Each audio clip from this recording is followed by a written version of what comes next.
ভোটটো দিয়া সময়ত বাইদেউ পেটিকোটটোও চিলাই দিম, বেচিয়াটোও চিলাই দিম কয়। তাৰপিছত মুগা পাতৰ ভিনি গ'লেও উলটি নাচায়। গোটেই ৰাইজৰ ভুল ল'ব, দুখীয়া নাগৰিকৰ চবৰে চহী ল'ব, লৈ পেলাই হয়তো এমএলএটোৱে হোষ্টেলে দামী ৰুমে ঘূৰি ঘূৰি খাই ফুৰিব। এইফালে দুখীয়া কি গতি হৈছে নাচায়। বহু লিলিমাই দেখি আছোঁ।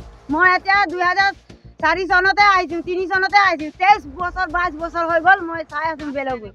ৰাস্তা এইয়াই মেখেলা দাঙি যাবলগীয়া। ডাঙৰীয়া এই কিবা অতুল বৰা ডাঙৰীয়া কয় এইটো এই আধা দূৰতে আলু কিবা এটা দিবলগীয়া, আধা দূৰতে দি পেলাই পলাব। আমাৰ গাঁওখন চাবলৈ নাহে, ৰাস্তাটো বেয়া আছে বুলি জানিয়ে পায়। এনেও আমাৰ বেলগুৰিটো ৰাস্তা বেয়া আছে বুলি জানি পায়ো ই একদম টেঙৰ বুদ্ধি, বহুত টেঙৰ আছে।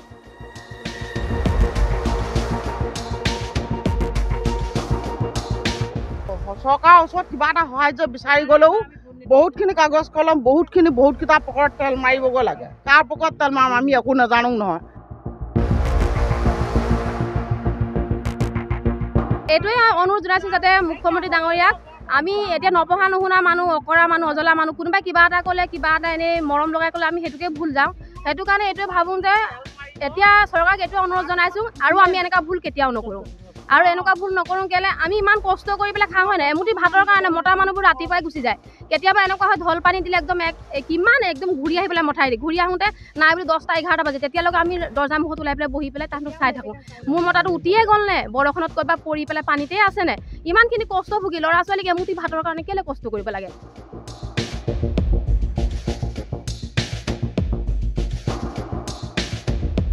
কি কংগ্ৰেছ, কি বিজেপি, কি অগপ, কি স্থানীয় বিধায়ক তথা মন্ত্ৰী অতুল বৰা, সকলোৰে প্ৰতি আস্থা বিশ্বাস ভৰসা হেৰুৱালে এইখন গাঁৱৰ ৰাইজে।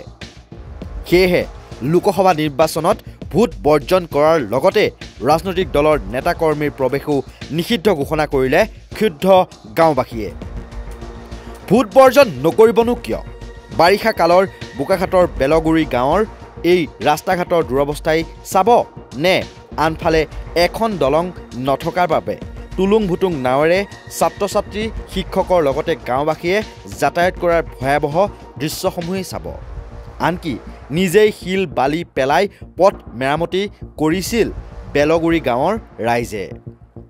চৰকাৰ জনপ্ৰতিনিধিলৈ অপেক্ষা কৰি অৱশেষত ধৈৰ্যৰ বান্ধ ছিঙি পৰিল বোকাখাটৰ এইখন গাঁৱৰ ৰাইজৰ। সেয়েহে ল'লে এই সিদ্ধান্ত। কংগ্ৰেছ চৰকাৰে 15 বছৰ শাসন কৰিলে আৰু এতিয়া এজিপিও 10 বছৰ হ'বলৈ সম্পূৰ্ণ হ'বলৈ আমি একো এটা পোৱা নাই। চৰকাৰৰ সুবিধা আমি বঞ্চিত আছোঁ।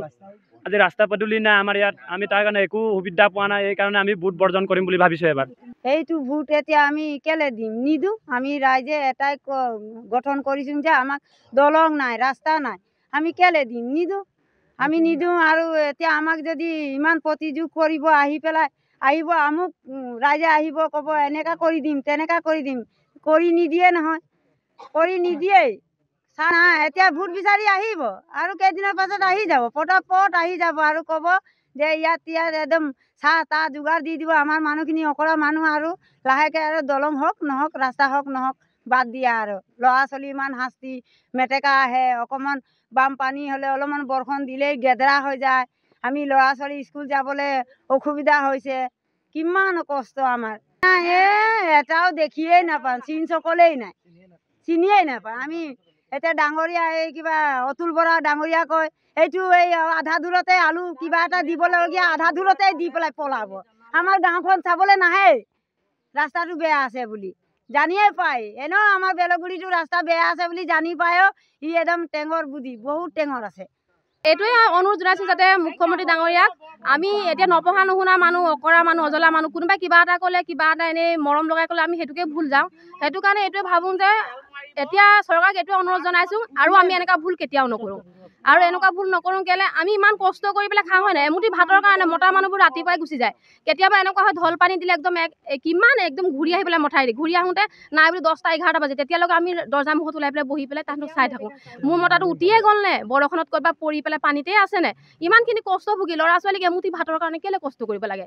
আৰু এনেকুৱা হৈছে এতিয়া এইখিনি আমি বড়ো খেতি কৰিছোঁ এইটো এৰিয়াত, মানে ধান নাপাঙেই, ইমানেই কষ্ট। এতিয়া এইখিনি কি বুলি কয়, এইটো চুইচ গেটটো দিছে, চুইচ গেটটো দিবৰ পৰা মানে আমি ইমান কষ্ট কৰি মটৰ লগাওঁ, লাইনৰ বিল দিং, অকণমান 1-2 ঘণ্টাৰ লগত ইমান লাইনৰ বিল আহে, কিছুমান এটা লাইট জ্বলালেও বহুত বিল আহে। তেনেকুৱা অৱস্থাত আমি কষ্ট কৰি যদি খেতি কৰিম, খেতি কৰি ধানখিনিও নাপাওঁ, ধানখিনি মৰি থাকে, ধানখিনি মৰা বদলি আমাক একো এটা সহায় নিদিয়ে। অতুল বৰা ছাৰক এয়াই যে অনুৰোধ জনাইছোঁ, আৰু ভৱিষ্যতে এনেকুৱা আমাক একো প্ৰলোভন দি পেলাই মৰম লগাই যে আমাক ফুচলাব নোৱাৰিব, কেতিয়াও ফুচলাব নোৱাৰিব, আৰু আমি ফুচল নাখাওঁ কেতিয়াও। চব ৰাইজে মিলি পেলাই আমি এটাই অনুৰোধ, গোটেই ৰাইজে মিলি পেলাই এনেকুৱা যে মানে একতা হৈছোঁ, যাতে এই একতাটো আমি কেতিয়াও ভংগ নহওঁ এইবাৰ, যাতে এনেকুৱা হ'ব লাগে গোটেই ৰাইজে যেতিয়া আমাক আহি দলংখন ৰাস্তাটো বনাই দিব, বনাই দিলেহে যিহে মানে ডাইৰেক্ট ক'ব যে বনাম বুলি, আমাক দলিনত চহী কৰি পেলাই কথাষাৰ ক'ব, তাকে আমি ভোট দিম, নহ'লে আমি এবাৰ ভোট দিয়া নহ'ব মানে তেনেকুৱাই। আৰু আমি নিদিওঁ তেনেকুৱা ভোট, কেতিয়াও ভোট নিদিওঁ মানে। ইমান কষ্ট কৰি পেলাই যদি ল'ৰা ছোৱালী পঢ়াইছোঁ, পঢ়াই পেলাই ভাল মানুহ কৰিম বুলি কাৰ আশা নাই। এটা ল'ৰা ছোৱালী যদি এমুঠি ভাতৰ কাৰণে ইমান কষ্ট কৰি পেলাই, মতা মানুহটো খেতি কষ্ট কৰিব যাব, হাজিৰা কৰিব নোকোৱা ঘৰত আহি ইমান কষ্ট কৰাৰ পাছতো ল'ৰাটো পঢ়াই শুনাই পেলাই ভাল মানুহ কৰিবলৈ ছাৰ কাৰ মন নাযায়, চবৰে মন যায়।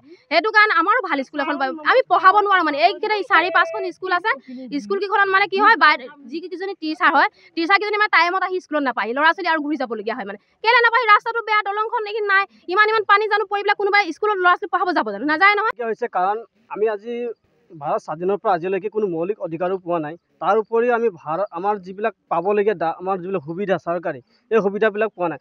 ইলেকশ্যনৰ আগমুহূৰ্তত প্ৰতিটো ৰাজনীতি দলে মানুহে আহি পেলাই আৰু প্ৰতিশ্ৰুতি দিয়াৰ পাছত সিহঁতে কয় আমি এইটো কৰি দিম, কিন্তু ইলেকশ্যন যোৱাৰ পাছত সিহঁতে আমাক পাহৰি যায়। আজি দলঙৰ অৱস্থা আজি 50 বছৰ বেছি হৈ গ'ল, আজি এনেকুৱা অৱস্থাত আমি পৰি আছোঁ। ইয়াত 2-3খনকৈ বিদ্যালয় আছে, তাৰ উপৰিও ইয়াত অহা যোৱাৰ কাৰণে অসুবিধা।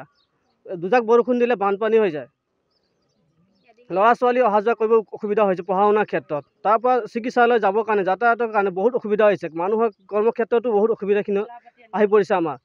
আমাৰ ওচৰত এপ্লিকেশ্যনো আছে, আমি এপ্লিকেশ্যনটো দেখাই দিছোঁ। এইখন এপ্লিকেশ্যন আমি অতুল বৰা ছাৰক আমি দিছিলোঁ, কিন্তু সি আমাৰ এই এপ্লিকেশ্যনটো এবাৰ নহয়, আমি 5বাৰকৈ দিয়া হৈছে তাক, কিন্তু সি এপ্লিকেশ্যনটো কামটো কৰি দিম বুলি কয়হে, কিন্তু তাৰপিছত আমাক আকৌ পাহৰি যায়। কিন্তু প্ৰতি বছৰে প্ৰতিশ্ৰুতি দিয়াৰ পাছতো আমাৰ কামবিলাক পূৰ্ণ নোহোৱাৰ কাৰণে এইবছৰ আমি আমাৰ ভোট কেন্দ্ৰত যিমানবিলাক মানে ভোটাধিকাৰ আছে, প্ৰতিটোৱে মিলি পেলাই আমি এবাৰ ভোট বৰ্জন কৰাৰ সিদ্ধান্ত গ্ৰহণ কৰিছোঁ। গোটেই ৰাইজৰ ভোট ল'ব, দুখীয়া নাগৰিকৰ চবৰে চহী ল'ব, লৈ পেলাই হয়তো এমএলএটোৱে হোষ্টেলে দামী ৰুমে ঘূৰি খাই ফুৰিব। এইফালে দুখীয়া কি গতি হৈছে নাচায়।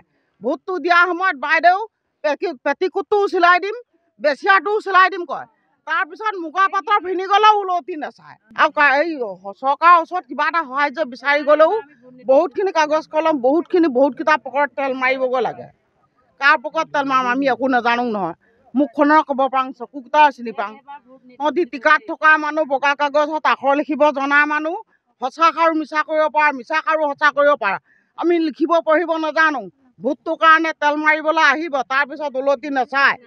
আমি ভোট নাদিওঁ, মোৰ ঘৰতে 7টা ভোট আছে, এইবাৰ নাপায়।